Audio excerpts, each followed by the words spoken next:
The sun burned low over the dry plains of Arizona, turning the world into molten gold. Dust rolled like tired smoke across the horizon.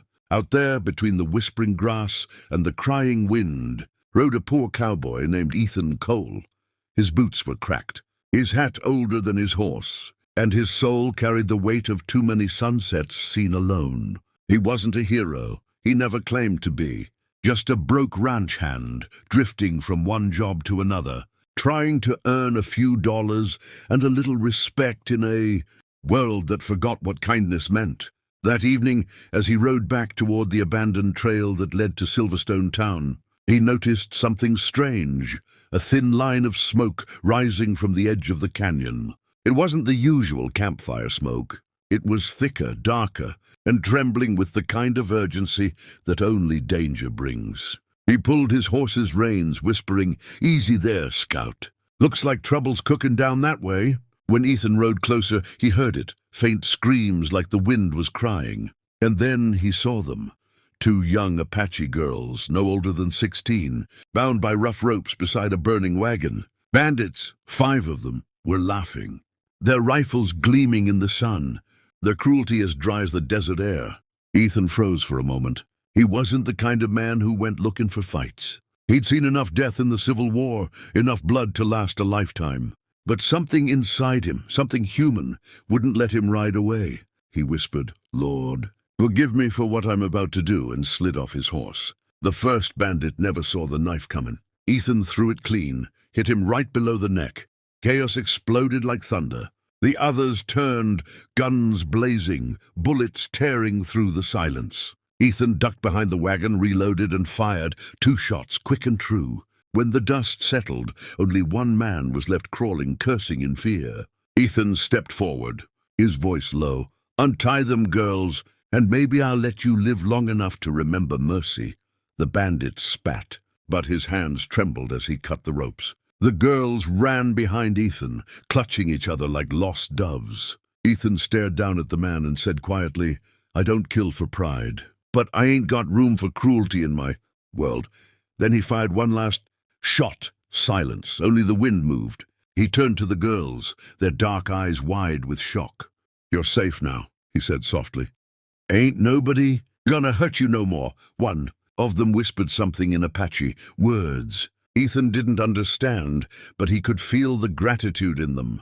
They looked half-starved, barefoot, frightened beyond measure. Ethan gave them his canteen, tore his blanket in 2 and said, "Let's get you to town. Folks there will help." But he didn't know what kind of town he was riding toward. Silverstone was a town with painted smiles and hidden knives. On the surface, it looked like every other dusty settlement: saloon, sheriff's office, church, and a main street lined with dreams that died too young. But beneath it all lived a hate older than the hills, the kind that drew lines between skin, between blood, between us and them. And when Ethan rode in with 2 Apache girls behind him, the town's silence turned to fire. It started with whispers. Old men on porches stopped spitting tobacco.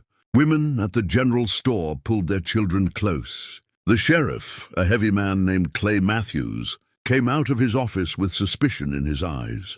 "Cole," he said, "what in God's name have you brought into my town?" Ethan dismounted slowly, his voice calm but firm.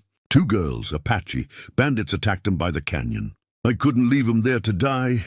The sheriff's jaw tightened. "You got a good heart, Cole, but this here's not your fight. Take 'em back where you found 'em." Ethan's face hardened. "Back? To the same hell I pulled 'em from? You really mean that?" By now, a crowd had gathered. The saloon doors swung open, and the town's drunk Billy Price shouted, "Ain't no place for savages here." A few others nodded, their faces burning with ignorant fear. Ethan felt rage crawl through his veins, but he kept his voice steady. "They're children," he said.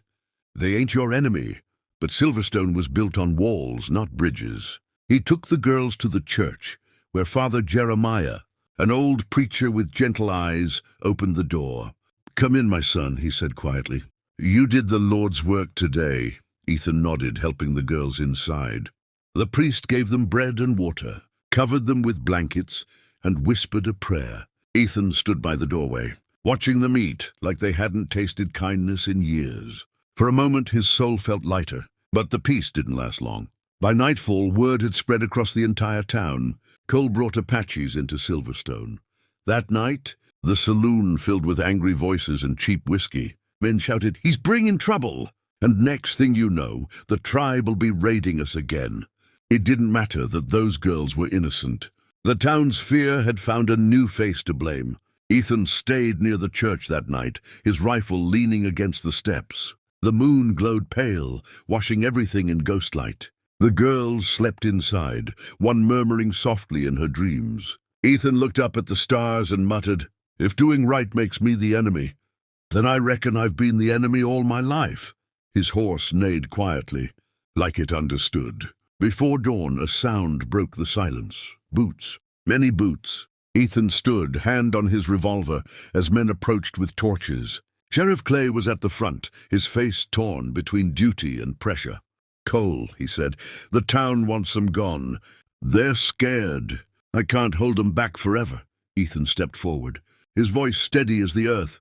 "You tell the town if they want those girls, they'll have to go through me." Clay sighed. "Don't make this harder." Ethan's eyes burned in the torchlight. "Hard's already here, Sheriff. You just got to choose which side of it you're on." The men muttered behind the sheriff, shifting nervously.